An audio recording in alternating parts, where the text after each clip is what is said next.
समय मैं घोषणा करता हूँ, पवित्र आत्मा तेरे ऊपर आएगा। उस असंभव विषय के ऊपर पवित्र आत्मा उतर कर आएगा और वो विषय तेरे लिए संभव किया जाएगा। दुनिया बोलती रहेगी कि ये असंभव है, लेकिन आत्मा की शक्ति के द्वारा वो मेरे जीवन में संभव है। कोई तो कहे ये मेरे लिए संभव है।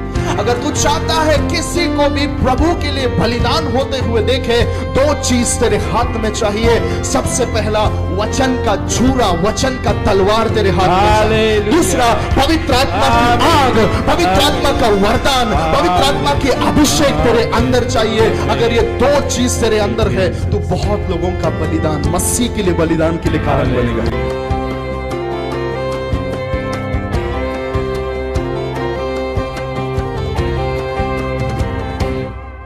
कल्पना नाम है इनका, तंबाकू खाते थे। 38 साल से गोवा गुटखा भी खाते थे। वो भी मेरे प्रभु ने क्या कर दिया। कितने साल से आप पीते थे? कम से कम हमें 40 साल हो गए। 40 साल से पीते थे। तो इसमें सब पूरा 1-1 लीटर का बॉटल, एक बार में एक खलास हो गया, दूसरा था बोतल खोल दिया। अभी कितना बोतल पीते हो? अभी कुछ इसका आवाज ही नहीं लेता है, नाम भी नहीं लेता। यीशु मसीह ने इनको छुड़ा दिया। जब ये वहां से आए इस चर्च में, इन्होंने जैसे ही अपना कदम रखा, वैसे ही इनके जीवन में जो बदरुए थे उन्होंने उथल पुथल करना शुरू कर दिया। ये चर्च से भागते थे, काफी दूर भागते थे, लेकिन चर्च की प्रार्थना से, यहाँ के सेवक की प्रार्थना से आज परमेश्वर ने इन्हें चंगा किया है। आज अपना जीवन इन्होंने मसीहा को दे दिया। ये बहन का नाम वंदना है। ये बहन को 14 साल से बच्चे नहीं थे, लेकिन ये बहन गए साल यही मीटिंग में वो आई थी और उसके बाद में लगातार 3 दिन के उपास प्रार्थना में भी आई थी। उस दिन से इनका जीवन बदल गया। आज 6वां महीना कैरियर के साथ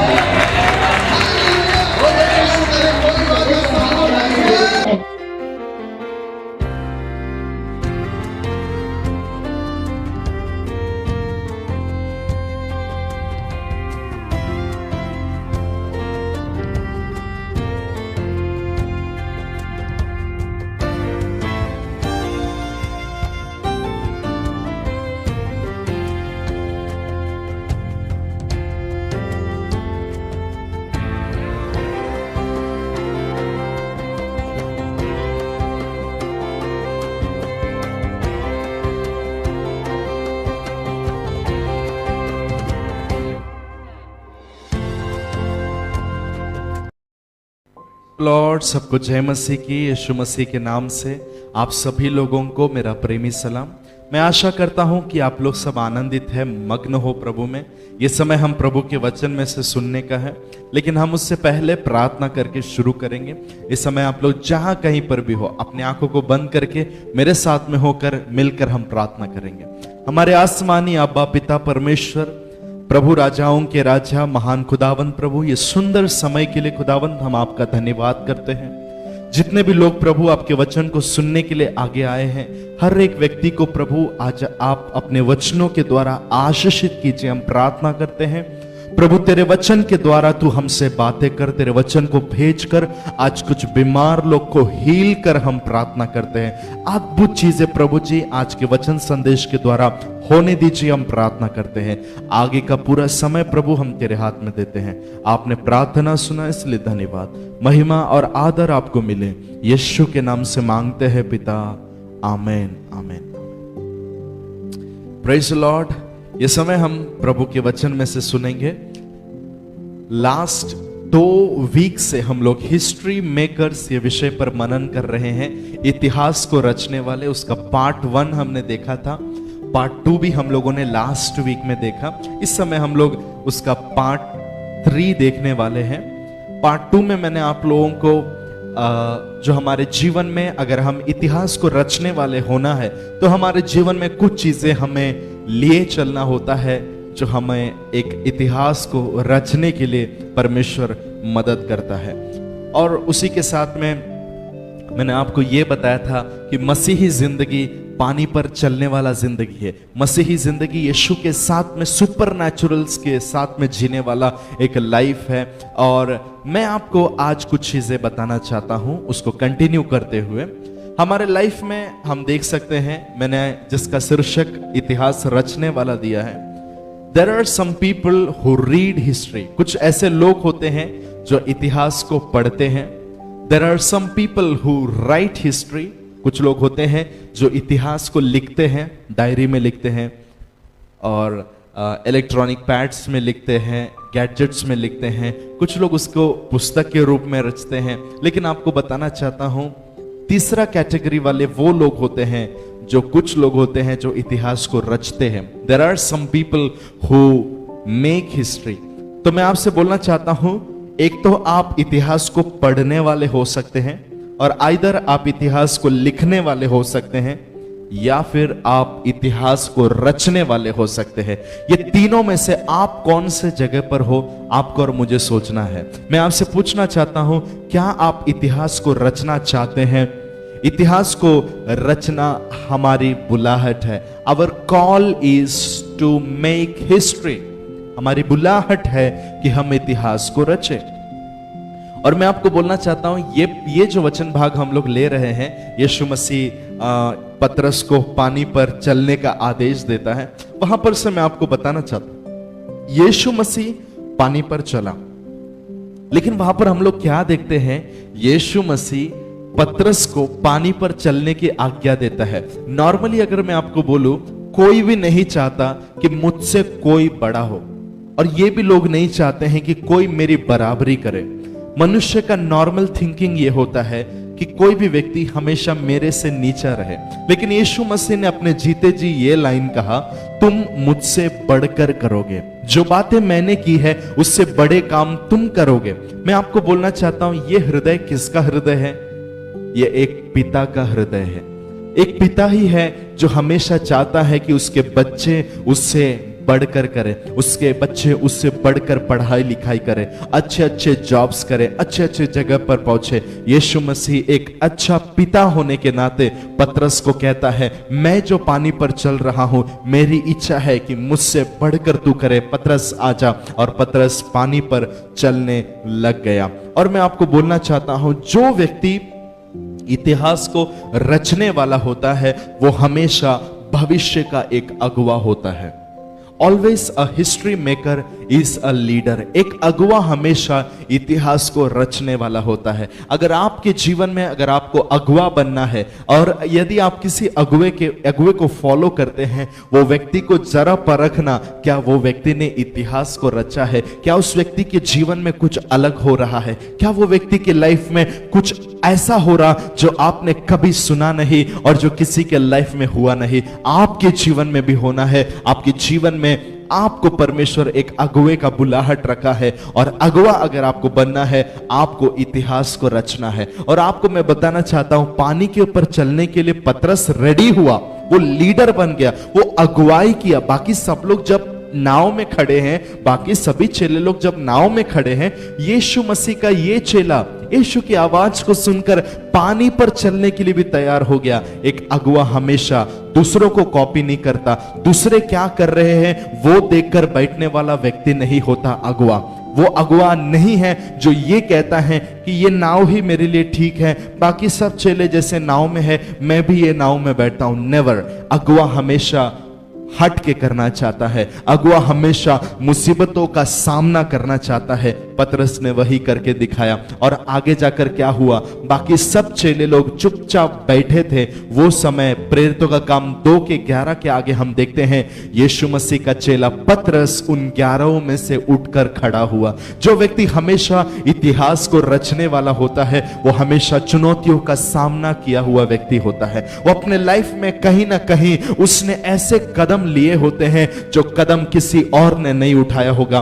पतरस का पानी पर चलने का जो निर्णय था, वही एक डिसीजन पतरस को बाकी सब चेलों से अलग किया, बाकी सब चेलों से एकदम डिफरेंट बनाया। मैं आपको बताना चाहता हूं, आज भी दुनिया में 3 प्रकार के लोग हैं। नंबर 1 लोग होते हैं इमूवेबल पीपल, जो कभी आगे नहीं बढ़ते हैं, जो कभी हिलते नहीं हैं, हमेशा जहां रखो वहां रहे। मैं उन लोगों को सियोन पर्वत कहता हूं, वो कभी भी आगे नहीं बढ़ते हैं। They are like a milestone, एक माइलस्टोन के जैसे जहां रखो वहीं पर रहते हैं। कितना भी प्रचार सुनो, कितना भी आराधना हो, कितना भी आत्मिक वरदान काम करे, लेकिन वो व्यक्ति कभी भी उत्साहित नहीं होता। ऐसे लोग आपके आसपास में भी होंगे। कितना भी पावरफुल वचन चलने दो, कितना भी पावरफुल आत्मा मंडराने दो, लेकिन ऐसे माइलस्टोन बिलीवर्स, ऐसे इमूवेबल बिलीवर्स आज भी हर जगह पर देखने को मिलता है। नंबर 2, कौन से लोग हैं?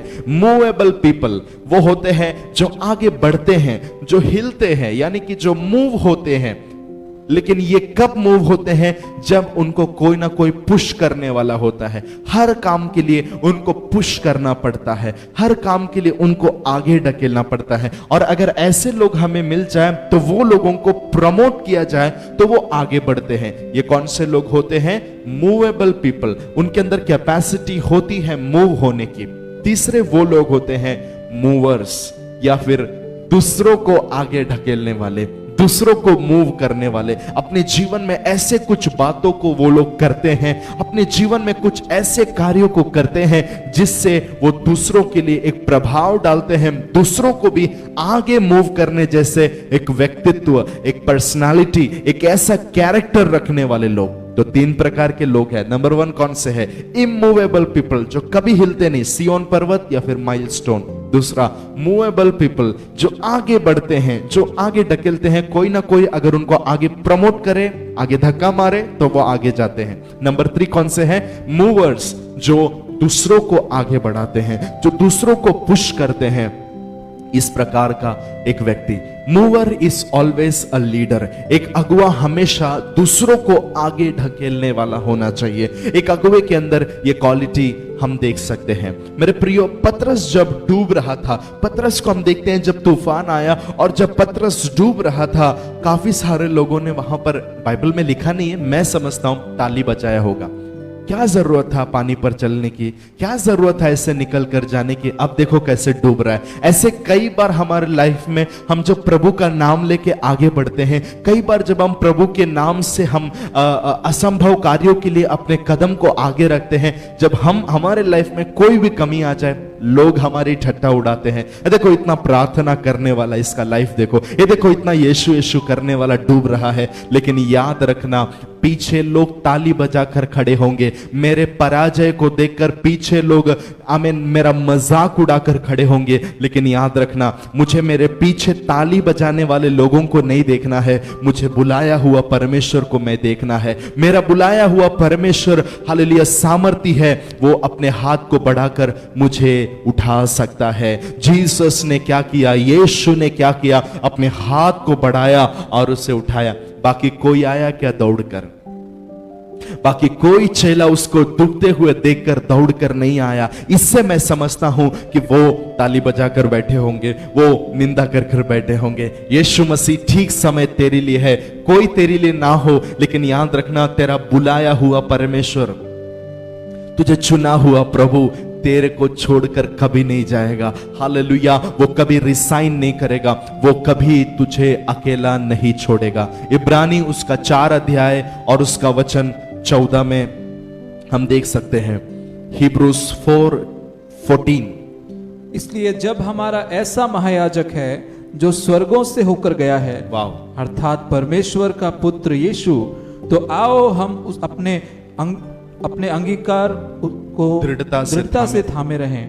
क्योंकि हमारा ऐसा महायाजक नहीं, क्योंकि ऐसा हमारा महायाजक नहीं जो हमारी निर्बलताओं में हमारे साथ दुखी ना हो सके, जो हमारी निर्बलताओं में हमारे साथ में दुखी ना हो सके।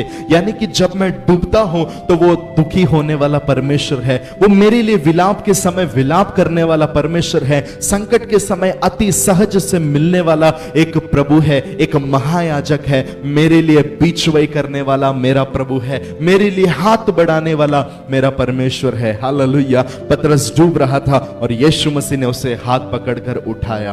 हालेलुया। मैं आपको ये पैसेज में से, अगर आपके जीवन में अगर आपको एक इतिहास को रचने वाला है, पीटर ने इतिहास को रच के दिखाया। कोई नहीं कर पाया वो काम किसने किया? पतरस ने किया। पतरस इतिहास को पढ़ने वाला नहीं है, पतरस इतिहास को लिखने वाला नहीं है, पतरस इतिहास को रचने वाला एक व्यक्ति है। आपके जीवन में भी यही बुलाहट है। मैं आपको बताना चाहता हूं, मैं आपको कुछ पाठ इस वचनों में से कुल मिलाकर बताना चाहता हूं। Let me give you some lessons from this passage. Number 1, disciples faced a big problem after a big miracle. एक बड़ा चमत्कार उन लोगों ने देखा। क्या चमत्कार था? 5 रोटी और 2 मछली से 5000 को खिलाया। लेकिन एक बड़ा चमत्कार को देखने के बाद में चेलों ने बड़ी समस्या को देखा। हालेलुया। कई बार ऐसे हो सकता है लाइफ में बड़ी बड़ी गवाही को देने के बाद में, लाइफ में बहुत बड़ा कार्य परमेश्वर का देखने के बाद में तुरंत समस्या आकर दरवाजे पे खटखट खटखट बजाती है, समस्या आकर नॉक करती है। कितने लोगों के लाइफ में ऐसा हुआ है मुझे बता सकते हैं? हालेलुया। आपके लाइफ में हुआ होगा। एक बड़ा मिरेकल देखने के बाद में एक बड़ा समस्या। एलिया के बारे में जब मैं ये बोलते समय मैं एलिया को याद करता हूं। एलिया ने कितने 100 पुजारी लोगों को, 400 से प्लस पुजारी लोगों को उसने खत्म कर डाला, हमने देख सकते हैं। लेकिन क्या हुआ? बहुत बड़ा विजय एलिया प्राप्त करने के बाद में पहला राजा 19 अध्याय को जब आप पढ़ेंगे, वहां पर एलिया प्रार्थना करता है परमेश्वर से, परमेश्वर मैं अपने पुरखाओं से बड़ा नहीं, मुझे मार डाल, मुझे जीना नहीं है, मुझे आगे जाना नहीं है, मुझे लाइफ इतना ही चाहिए। ऐसे बोलकर एक बड़ी समस्या इज़बेल का सामना एलिया करता है। लाइफ में कई बार बड़े बड़े विजय को हासिल करने के बाद में, बड़े बड़े कार्यों को देखने के बाद में, बड़ी बड़ी गवाही देने के बाद में भी समस्या आ सकती है। Number 2, after great blessings great problems can come. बड़े बड़े आशीषों को प्राप्त करने के बाद में लाइफ में बड़ी बड़ी समस्या आ सकती है। हालेलुया। आएगी, हारना नहीं है। आमेन। नंबर 3 है डिसाइपल्स डिडंट एक्सपेक्टेड दिस।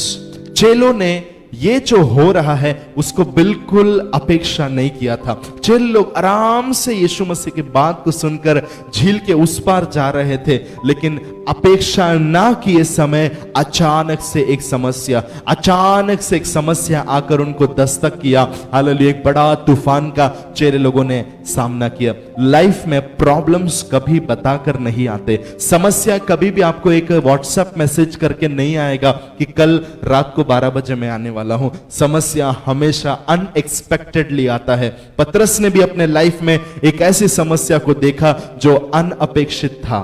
पतरस का लाइफ आगे जब गया, पतरस ने एक पत्री लिखा। उस पत्री में पतरस ने क्या कहा वो हम देखेंगे। पहला पतरस 4 अध्याय वचन 12। ये सामना अचानक से एक अनएक्सपेक्टेडली प्रॉब्लम को जब पतरस ने सामना किया, उसके बारे में पतरस अपने पत्री में क्या कहता है कि हे प्रियो, जो दुख रूपी अग्नि तुम्हारे परखने के लिए तुम में भड़की है, जो परीक्षा तुम्हारे जीवन में हुई है, इससे यह समझकर अचंबा ना करो। आमेन। अचंबा ना करो। लाइफ में अगर प्रॉब्लम्स आएंगी, बड़ा बड़ा समस्या जब आएंगी, अनएक्सपेक्टेडली आएंगी, ओ शॉक नहीं करना है। आमेन। सरप्राइज्ड नहीं होना है। क्यों?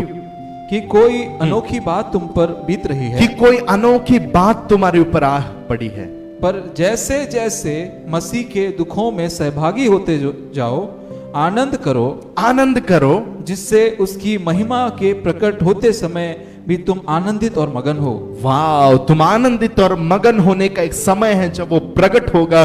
तब तुम्हें ये सारी परेशानियों का, ये सारे विलापों का, ये सभी आंसुओं को परमेश्वर आनंद में बदलेगा। इसलिए अभी क्या होना? आनंदित होना। लाइफ में अगर आपके सरप्राइजली अगर प्रॉब्लम्स आते हैं, अनएक्सपेक्टेडली, आशा नहीं रखा लेकिन प्रॉब्लम आ गया, तो क्या नहीं होने का?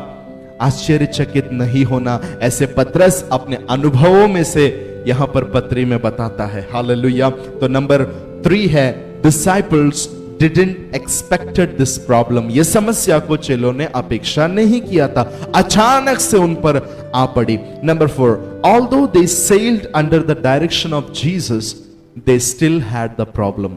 यीशु मसीह की आवाज को सुनकर ये चेले लोग निकले थे। यीशु ने खुद कहा था नाव पे होकर झील के उस पार जाओ। यीशु की आज्ञा को सुनकर ये चेले निकले थे, फिर भी क्या आया? समस्या आई। किसने बोला था इनको नाव पर होकर झील के उस पार जाओ? यीशु ने बोला था। यीशु हमें अगुवाई करने के बावजूद भी प्रॉब्लम्स आ सकता है क्या?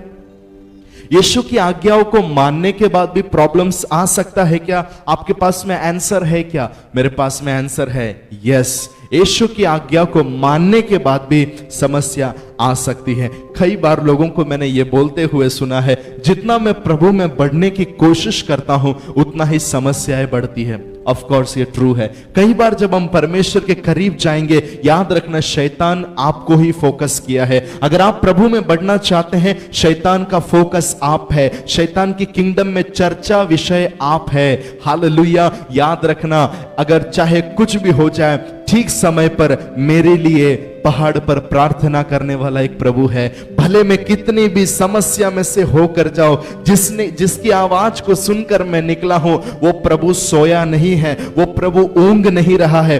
वो प्रभु पहाड़ पर मेरे लिए विनती कर रहा है। जब तक वो मेरे लिए पिता की दाहिनी ओर बैठकर बीचोई कर रहा है, तब तक ये संसार में प्रॉब्लम्स आएंगे तो भी मेरा यीशु मेरे साथ में है। ठीक समय पर वो मेरे लिए उपस्थित होगा। Number 5, we need a savior. By ourselves we cannot handle everything.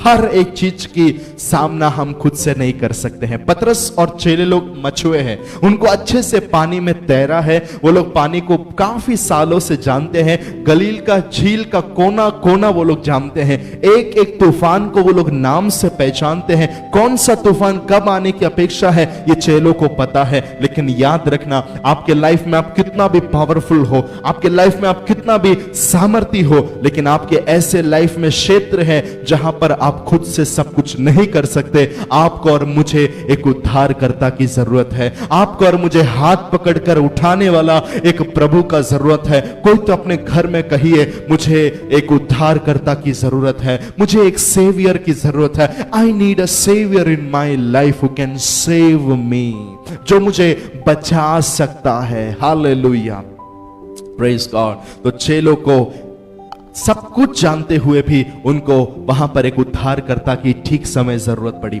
Number 6, this problem tested their faith and patience. ये समस्या ने उन चेलों के विश्वास को और उनके धीरज को परखा। कई बार परमेश्वर कुछ प्रॉब्लम्स में से हमें होकर जाने देगा जहां पर प्रभु हमारे विश्वास को परखेगा। कितना विश्वास है, कितना धीरज है, कितना प्रभु के ऊपर हम भरोसा रखते हैं, ये बातों को परमेश्वर कई बार हमारे अंदर क्या करेगा? चेक करता रहेगा। इसलिए प्रॉब्लम्स आए तो सरप्राइज नहीं होना, आनंदित हो जाना, क्योंकि उसके आगमन के समय एक आनंद और एक मग्न होने का समय है। हालेलुया। यानी कि ये है, हम सब कुछ मृत्यु के साथ में सब कुछ खत्म नहीं होता, एक आनंद और एक मग्न होने का समय है। इसलिए उस आनंद और उस मग्न होने के समय को देखते हुए आज की समस्याओं के बीच में आनंदित होना पतरस हमें याद दिलाता है। Number 7, Jesus is omniscient. यीशु मसीह सब कुछ जानने वाला परमेश्वर है। Jesus is all knowing God. यीशु मसीह ठीक तरीके से जान गया कि चेले लोग वहां पर परेशान है, इसलिए ठीक समय पर ठीक जगह पर यीशु आया। कहीं तो भी नहीं आया, एग्जैक्टली उनका लोकेशन जहां पर था। हालेलुया। गूगल मैप नहीं था उस समय, गूगल नहीं था वो समय। Praise God. क्लाइमेटिक डायरेक्शन बताने वाला कोई भी यंत्र वो समय नहीं था, लेकिन यीशु मसीह ओमनिशिएंट होने के कारण, वो सब कुछ जानने वाला परमेश्वर होने के कारण ठीक जगह पर ठीक समय वो उतर कर आया। Number 8, Jesus is omnipotent. यीशु मसीह जो है सर्वशक्तिमान है। यीशु मसीह सर्वशक्तिमान है।